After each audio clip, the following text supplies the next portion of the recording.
Hi, everyone. My name is Eileen Nicoletti, and I'm one of the medical directors at Rocket Pharmaceuticals.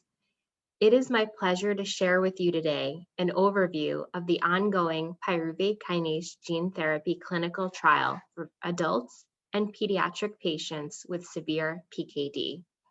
And I look forward to answering any questions that you might have following today's presentation at Saturday's live event. PKD is caused by a mutation in the PKLR gene, which encodes for the pyruvate kinase enzyme. The pyruvate kinase enzyme is used by red blood cells to produce energy, also known as ATP.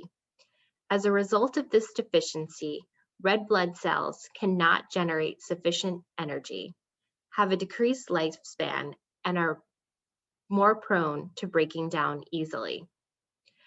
Increased red blood cell destruction, or hemolysis, as it is often referred, results in anemia and many other clinical symptoms, such as jaundice, that patients with PKD experience. Gene therapy involves the insertion of a functional gene into patient cells with the hope that this functional gene can manufacture a functional protein, which in this case is the pyruvate kinase enzyme. The goal of the gene therapy study is to insert a functional copy of the PKLR gene into a patient's hematopoietic cells, which are the cells in the body that mostly reside in the bone marrow and produce red blood cells, as well as white blood cells and platelets. Following administration of a medication called Busulfan, which makes space in the patient's bone marrow, the genetically modified cells will be infused through a large vein. The hope is that the genetically modified cells engraft or grow in the patient's bone marrow and make new blood cells, including red blood cells that contain the functional pyruvate kinase enzyme, enabling red blood cells to survive and function normally, and reducing or eliminating the patient's anemia. While gene therapy studies similar to this trial have been conducted in a number of diseases, this is the first in human study gene therapy trial for PKD. The purpose of the current study is to determine the safety of gene therapy, first in adults with PKD and then in pediatric patients, and to look for early indicators that the therapy is effective. There are 3 age groups or cohorts of patients that will be evaluated in this study. The first 2 patients that will be evaluated are adults ages 18 to 50 years old. Once safety and preliminary efficacy have been determined in these patients, pediatric patients will then be considered for enrollment in the study, starting with older pediatric patients ages 12 to 17 years, and then younger patients ages 8 to 11 years, once we have additional confirmations of safety and preliminary efficacy.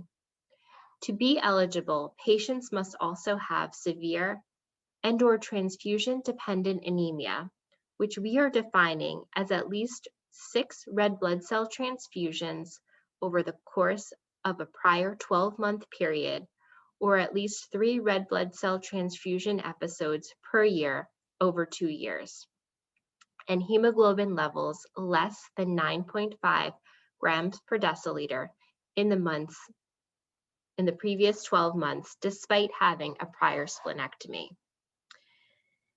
For adult patients only, they may also be eligible if they have hemoglobin levels less than 8 grams per deciliter in the absence of transfusions, despite having their spleen previously removed. Participants must have adequate organ function, including adequate function of the heart, lungs, liver, and kidneys. Reasons why some patients may not be considered eligible for trial participation include if they have other known causes of red blood cell breakdown, if they have a history of a blood clot, stroke, or heart attack within the previous 12 months, significant liver disease, including liver cirrhosis or active hepatitis, significant medical conditions, active cancer, an uncontrolled seizure disorder, poor heart function, poor function of other organs, or if they're taking another investigational drug or pregnant. In order to determine if a patient is eligible, the clinical trial physician will take a thorough clinical history, perform a physical exam, and conduct a number of blood tests and other assessments to further determine if the patient meets the criteria for the study and if it is safe for the patient to undergo the study procedures required. Once a patient is determined to be eligible, he or she will undergo gene therapy. So how does Rocket's gene therapy work? I'll describe these steps in greater detail in subsequent slides. However, this slide provides a brief overview. Blood stem cells are collected from patients by a procedure called apheresis. The cells are genetically modified in a lab by introducing an intact copy of the PKLR gene using a viral vector. The viral vector helps to transport the functional gene into the hematopoietic stem cells.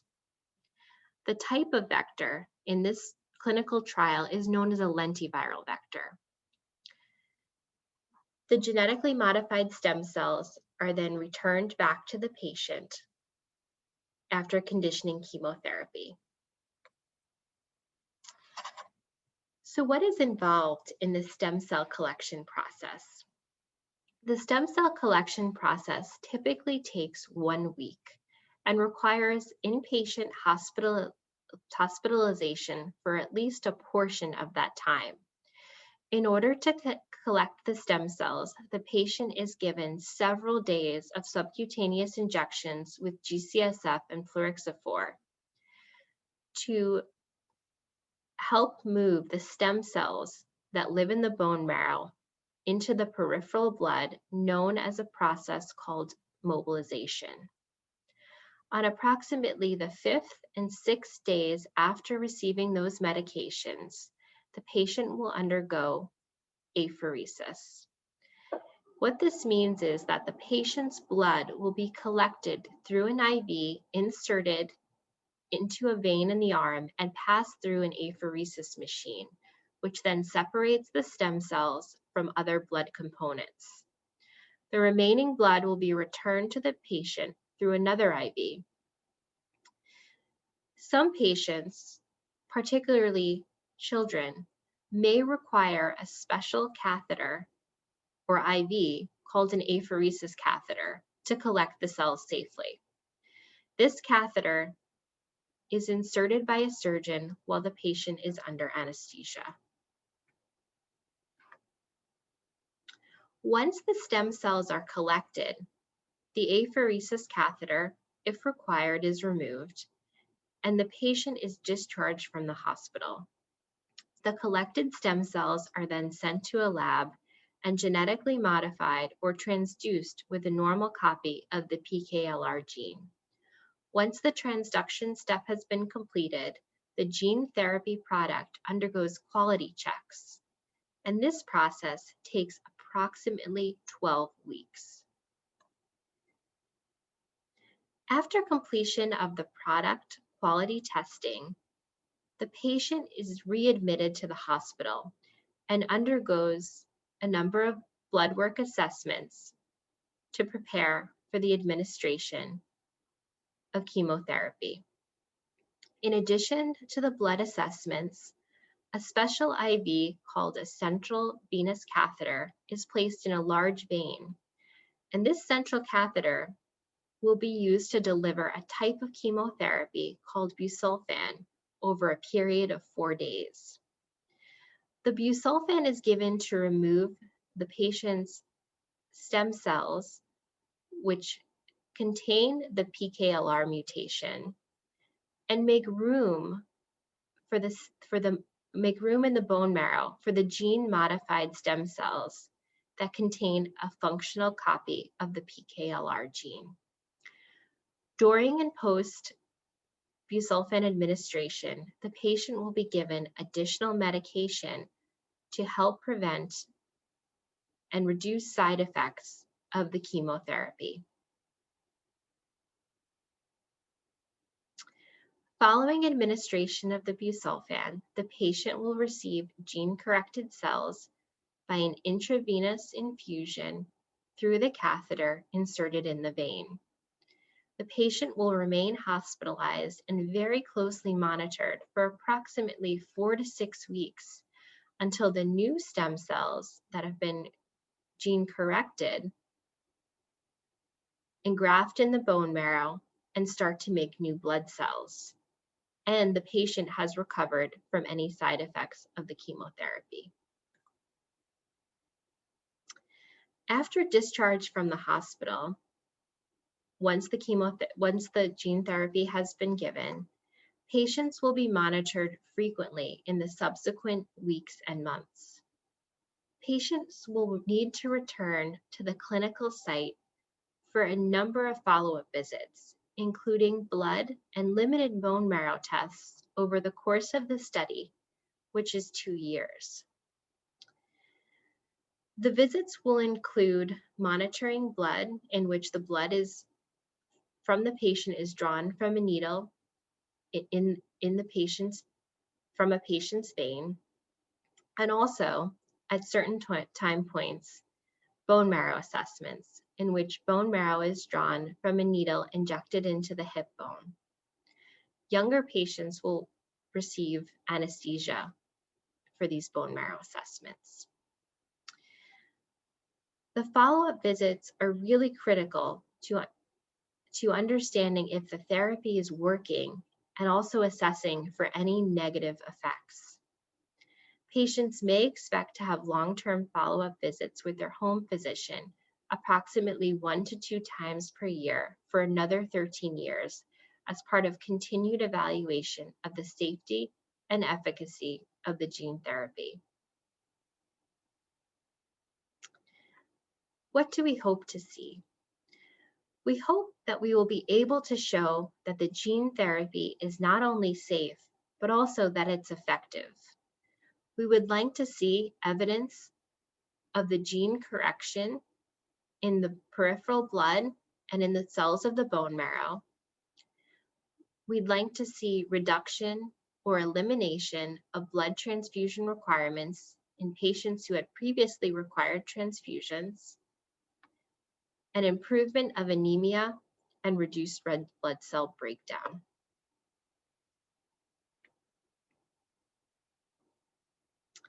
The phase 1 study is currently taking place at 3 centers, both in Spain and in the United States.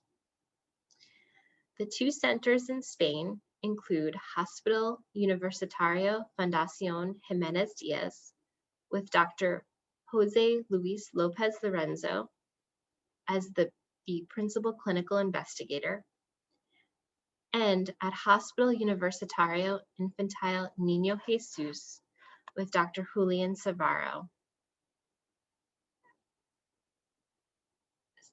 with Dr. Julian Sevilla as the principal investigator.